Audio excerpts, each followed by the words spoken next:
you are able to expect change and then prepare to manage it when it comes, change will never catch you off guard and destroy you. In this book, in chapter 7, we talk about how to manage crisis.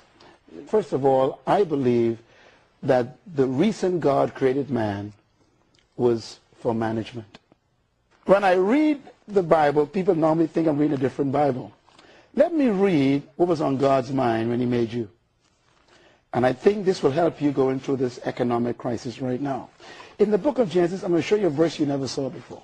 It says in Genesis chapter 2, it says, when the Lord God made the earth heavens, no shrub of the field had yet appeared on the earth, and no plant of the field had yet sprung up. Why? Because the Lord God had not allowed it to rain on the earth. Why?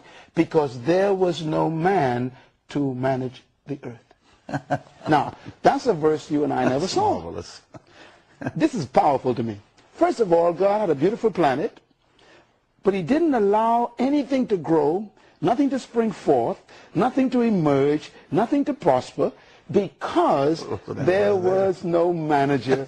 Okay, a few things I learned from this. Number one, God will never allow growth where there is no management.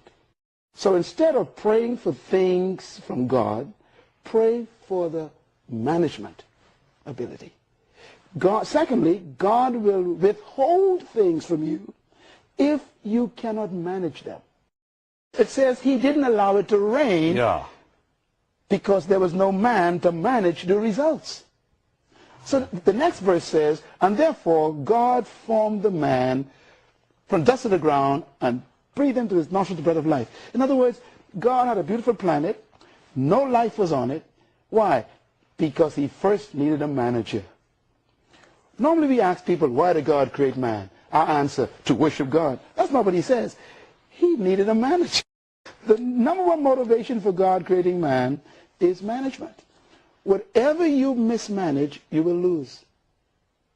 In other words, God will never give you what you pray for. He will only give you what you can manage. If you mismanage your body, you lose it. If you mismanage your marriage, you lose it. If you mismanage your children, you lose them. If you mismanage your money, it goes away. When you think about the present crisis in the world today, some CEOs mismanaged the process of mortgage qualification. And what happens? The whole world has been destroyed. When you mismanage anything, you lose it. And so in crisis is a result of mismanagement. And the way you correct a crisis is management. So I have a list in the book of what the Lord taught me about management, and I want to read this to you. There's a chapter called The Management Mandate. Please read it. Because if people don't learn to manage, they will keep losing what they receive. Number one, determine what you need. You know, there's a difference between needs and wants right now. Sometimes we desire things we want over and above things we need. And crisis sometimes comes to reduce you back to what you need. Some of us got 5 rooms in our house. We sleep in one, and we can't pay for the house. God would allow a crisis to foreclose on that house because you are living in this house, not sleeping with your family. Your children are in disarray because you work so hard to keep this house, and you lose the home. So God will cause you to have your home repossessed to bring you back to the basics: relationships, family, love, patience, kindness, goodness. Sometimes we curse the crisis. God is saying, no, it's me. A lot of people for the first time right now are finally recognizing their spouses. Why? They lost their job. We normally say that it's the devil. Do you know God actually destroyed the economy of Egypt in order to promote a young man who was in prison? Let me say it again. God caused a national crisis in Egypt because there was a man in prison he wanted to make prime minister. Every crisis produces promotion. Don't be afraid of them. Sometimes the only way for God to move from where you are is to create a crisis that demands movement. You know, Joseph was in prison, locked away, and it was a crisis, a threat of economic collapse in Egypt. God said there'll be famine. I'm going to destroy all of the crops of Egypt. For 7 years, there'll be famine. That's a crisis. Well, how did God get Joseph out of prison? Joseph had the answer to the crisis. This crisis we're going through now, economically in America, in Canada, in England, in China, in Russia, in the United States, in South America, whatever it is, this is the greatest moment for promotion. This is when your gift comes alive. Joseph used to work in the courts of Pharaoh as a prince. That wasn't his gift. But Joseph's gift came alive. The gift of seeing the future, explaining dreams, when a crisis came. And so when you talk about overcoming crisis, you have to look at the fact, in this book I talk about this, that people need to get back to what they need. You know, some of you, you had 5 cars. You only drive 1. This is the time now to get back to the reality. Look, I only need maybe 1 or 2 cars. I don't need 5 cars. Number 3, don't live beyond your ability. There are people who are trying to compete with other people to make it in life, and they are hurting themselves and their families. Crisis comes to shake you back to what's important, what's valuable. Number 4, withdraw from the unnecessary. There are things that you are involved in that you can't sustain anymore. So withdraw from those things. In other words, you may be involved in some clubs that demand fees that you can't pay anymore. Be willing to give that up. Why? Life is more important than a club. You got to get back to loving your family, taking care of your wife, your children, your husband, to think your faith in God.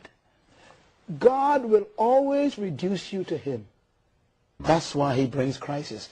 God allows crisis to bring you back to him. Pharaoh actually thought he was a god until God created a crisis of famine. He brought locusts. He brought blood in the water. When Moses started bringing those points of crisis, Pharaoh had to admit that there is a God greater than he was. Sometimes we become so prosperous, we forget God. And God begins to withdraw things to reduce us to him. Number 5, delay major projects. Now, what I mean by that is, you know, sometimes crisis comes to readjust our dreams. Sometimes we are so passionate, we lose compassion. I've seen leaders who are so passionate, God told me to do this, and they forget to have compassion. And God would strip them of all the resources to bring them back to him and to the real issue, which is the people. Passion should never become more important than compassion. It's very important that this crisis is used to bring us back to the basics. And even the government of your country, this great country, America, is being brought back to the fundamentals. God is saying, look, you cannot do this without me. Your smartest economists are confused. A crisis upsets all the known systems. It destroys traditions. So everything you learn becomes useless. And in this book of Overcoming Crisis, I talk about leadership. You know, leadership emerges out of crisis, true leadership. And you never grow in good times. We never change in good times. Whatever you tolerate, you can never change. And that's why crisis comes to shake up the things you tolerate, to say, look, find a new way to do it. You think about Mahatma Gandhi. Yeah, over one. How do we know this man 4 feet 2 inches high? The guy defeated the great British Empire with a conviction, not with a bullet. How do we remember Peter? We remember Peter because Peter failed. He denied Jesus and came back and became the pastor of the church. Why do we remember John? The Isle of Patmos. How he came back and wrote the book of Revelations and 1st, 2nd, and 3rd John. How do we remember Joshua? Because of Jericho. How do we remember Deborah? Because of the battles. How to remember Esther, this little girl? Because she walked in at the expense of being killed in the presence of a king. Crisis guarantees your space in history.